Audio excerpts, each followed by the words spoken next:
Following the stock market crash in October 1929, the United States entered into the longest economic depression in its history. Millions of Americans would find themselves unemployed, homeless, and desperate for relief. The government's initial response to the Great Depression, which we described in some detail last time, under Herbert Hoover was limited, but it quickly became apparent that a more aggressive response was required. This response would come through Franklin Delano Roosevelt and his New Deal for the American people.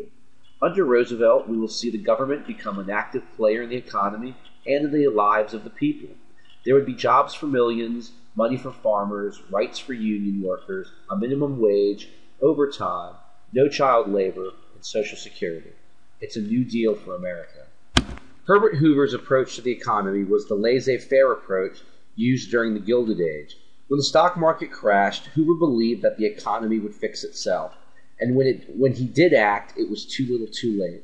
Americans were suffering and wanted a government that was responsive to their troubles, one that looked out for their general welfare. In his first inaugural address, Franklin Roosevelt offered the iconic line, "We have nothing to fear but fear itself." And this fear was everywhere, impacting the lives of millions of Americans in every part of the country.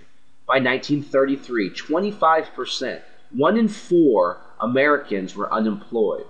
Millions were hungry, poor, and homeless. Hoovervilles became common. Soup kitchens could not keep up with demand. Families were torn apart, and many men committed suicide because they could not support their families. And by 1933, the desperate people of the United States wanted the government to step in and fix this broken economy. The New Deal was Roosevelt's plan for combating the Great Depression. He believed that the government should provide money and jobs to the American people in order to help get the economy going again. And through the New Deal, Roosevelt would transform the role of the government. Compared to his predecessor, his plan really was a new deal for the American people. Roosevelt's New Deal encompassed 3 goals, which can be remembered as the 3 R's. There was relief. These were actions that were designed to provide immediate help to the poor and unemployed. There was recovery. These were actions designed to bring businesses back from bankruptcy.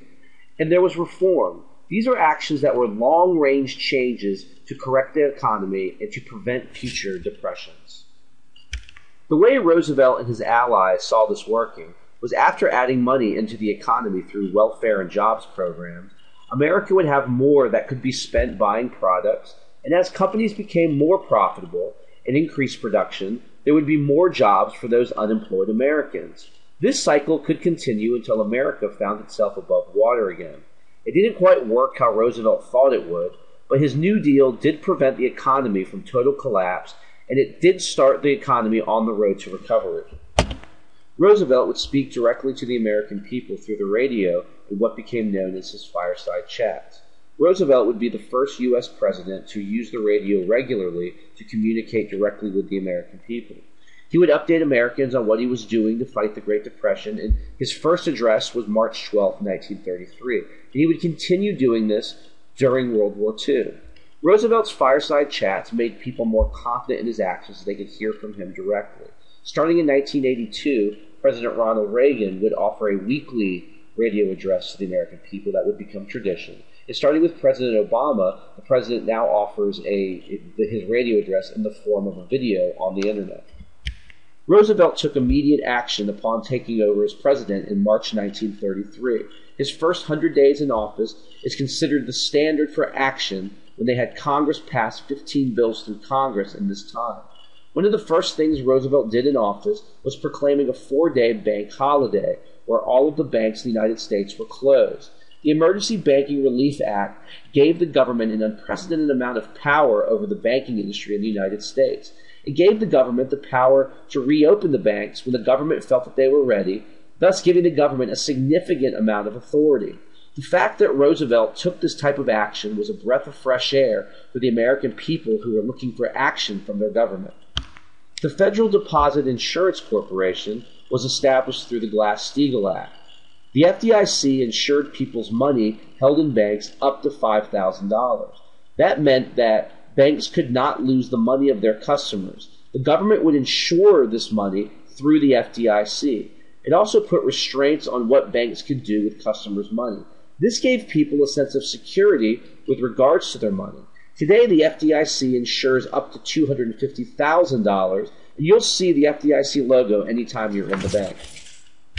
The Securities Exchange Commission, or the SEC, was created to police the stock market, to prevent insider trading, restrict speculation, and ensure that corporations were providing accurate information to potential investors. This was a direct response to the stock market crash in 1929.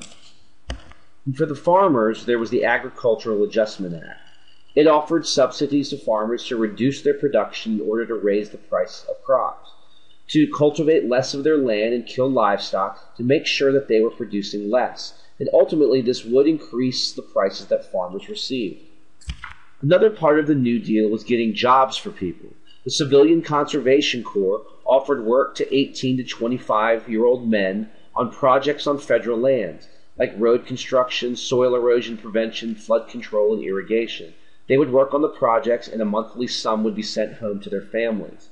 The Civil Works Administration provided work relief for over 400 million unemployed men. It led to the construction of 40,000 schools and more than 500,000 miles of roads. The National Industrial Recovery Act dealt with American industry. It helped industry become profitable by setting prices and limiting production. The act would abolish child labor and allowed for workers to unionize and bargain collectively. The Works Progress Administration, or the WPA, employed 8 million people working on public works projects. The sign there identifies that this job was part of a project sponsored by the WPA.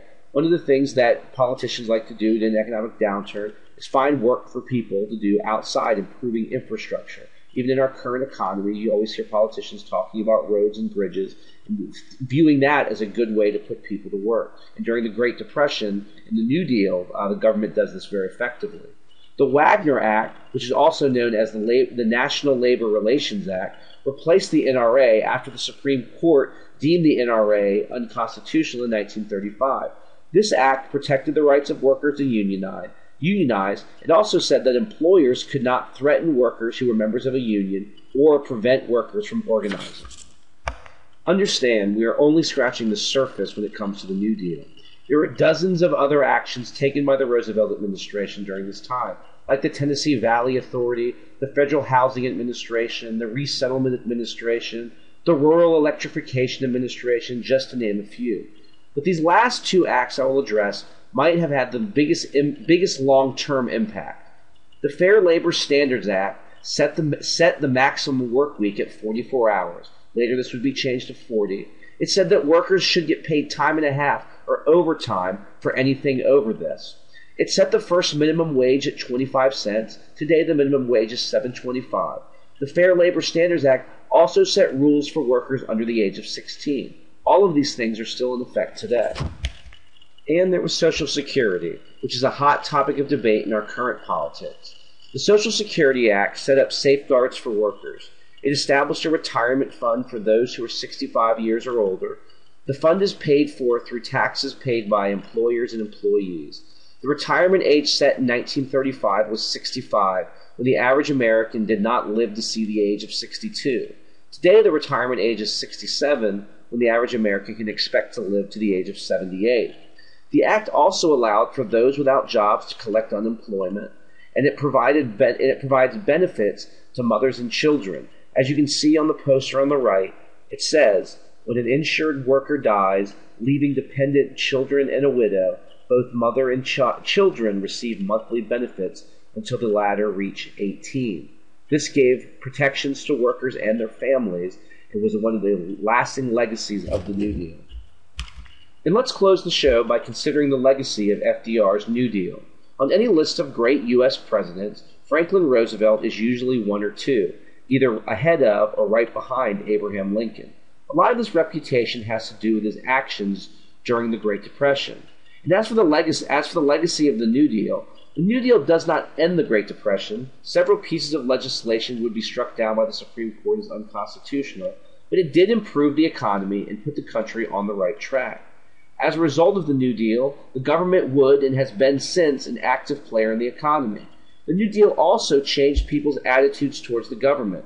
Many believe that government should provide for the people and that there should be welfare or some sort of safety net for those who fall on hard times. And lastly, many actions from the New Deal are still in effect today, like the FDIC, Social Security, the National Labor Relations Board, who still have overtime, a minimum wage, and a 40-hour work week. Things will change on September 1st, 1939, when Adolf Hitler's blitzkrieg will run over Poland and Germany's domination of Europe will begin. The United States will soon find itself embroiled in the affairs of Europe and also find itself involved in Asia, and it will be supplying the war effort that will ultimately end the Great Depression. We'll get into that next time, and until then, good night, Albuquerque.